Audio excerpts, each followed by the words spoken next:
1, 2, 3, beauty! Yay!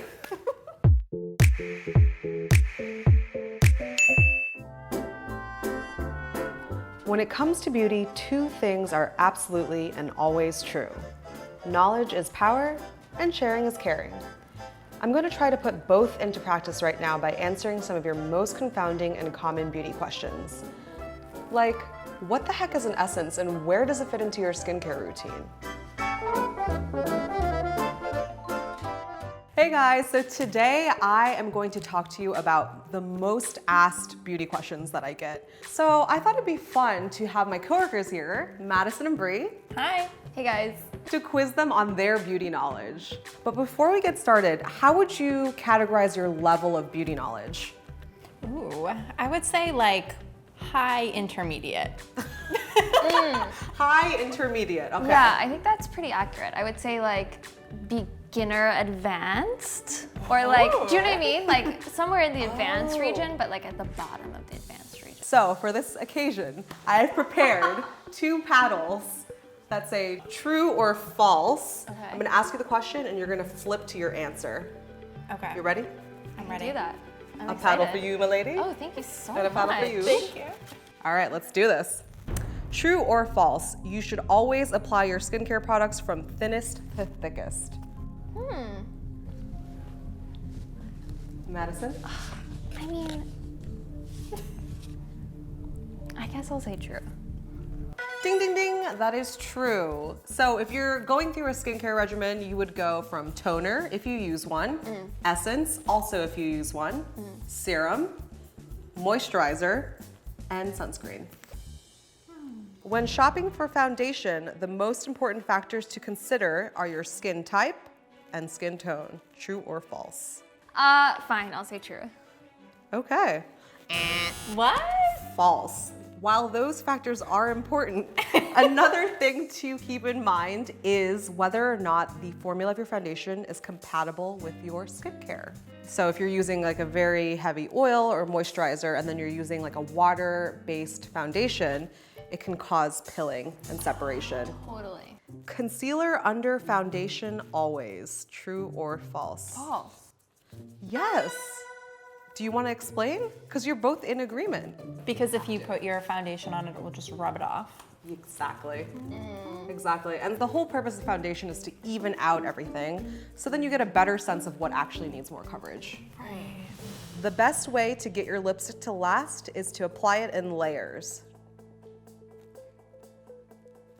True.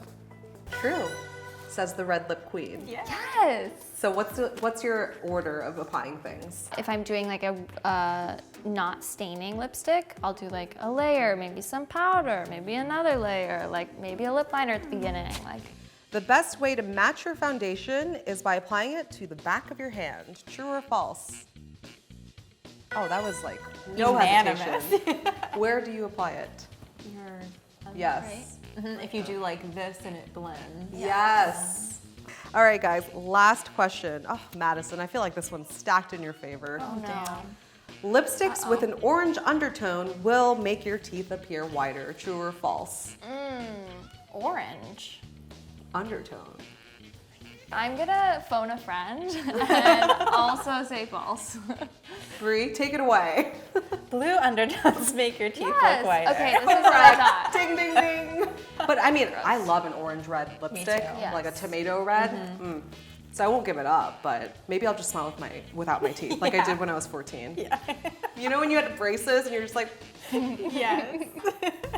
So after talking to Bree and Madison, I realized that some of the topics we covered might be more helpful if you got to see them.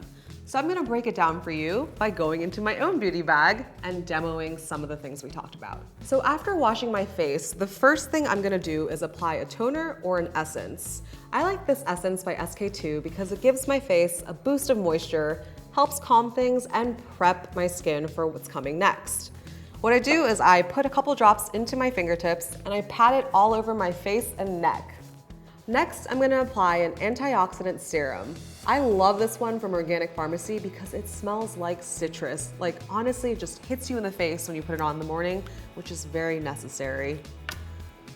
I like to put 2 drops all over my face before I apply any sunscreen or moisturizer. And it's just gonna give me a little bit of glow and extra protection against the sun and free radical damage. Then if I'm feeling really dry, which is usually in the winter or fall time, I like to go in with a moisturizer. This one by Peter Thomas Roth, Water Drench Hyaluronic Cloud Cream, which is a great name, by the way. Who doesn't want to have a cloud cream on their face? What I like to do is I apply it only where I need it. For me, again, that's always the cheeks and under the eyes. It's gonna help prep my skin for concealer. And then anything I have left over, I smooth onto my hands, my cuticles, and on my elbows, because you don't wanna waste any of that. Let's talk about lipstick. More specifically, how you get it to stay put. And the key is all in the layering. First things first, no matter what I'm doing, whether I'm applying a balm, a gloss, a stick, whatever it is, you don't wanna have flakes on your lips. I like to use a washcloth or a wipe if I don't have a sink nearby. What I do is I just rub it gently. You don't want to be too abrasive. You just want to get those surface flakes off so you have a smooth canvas for your lipstick. All right, I think we're good. Now I'm gonna apply a liberal layer of lip balm. This one is by Laneige. It's called Lip Glowy Balm in Grapefruit. I like to be generous with my lip balm because I want it to sink in. So I'll apply that, you know, listen to the news, walk around. After I let it sink in for about a minute, I grab a tissue and I blot off the excess. I find that applying lip balm first is really important because you want to have the smoothest surface possible before you apply any lipstick. If I really want to get my lip color to last, I'm going to go in with a liner. This one is Ruby Woo by MAC, which is classic. It's just the perfect red. When you think classic red, you think Ruby Woo. I line my lips to get the shape of it, but then I also go in and fill the entire lip with the pencil. This is just gonna lay down that first coat of color because again, when you want mileage out of your lip color, you've got to build the layers.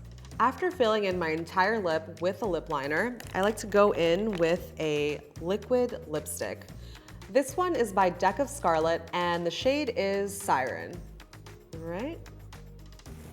And go right over my lip liner. And that's it. When I need my lip color to last, I always go for a liquid lipstick. And to finish it off, I'm gonna put a dab of gloss. This one is by Pat McGrath, the queen. But I'm just gonna put it in the center of my lip to make them look more lush. And there you have it, your long-lasting lip. So hopefully this answered some of your most pressing beauty questions. Again, this is meant to be a guideline, a starting point for you, especially if you're new to the world of beauty and you feel overwhelmed by the sheer volume of information that's out there. And if you have any other beauty questions that we didn't answer, leave them in the comments below and we'll get back to you.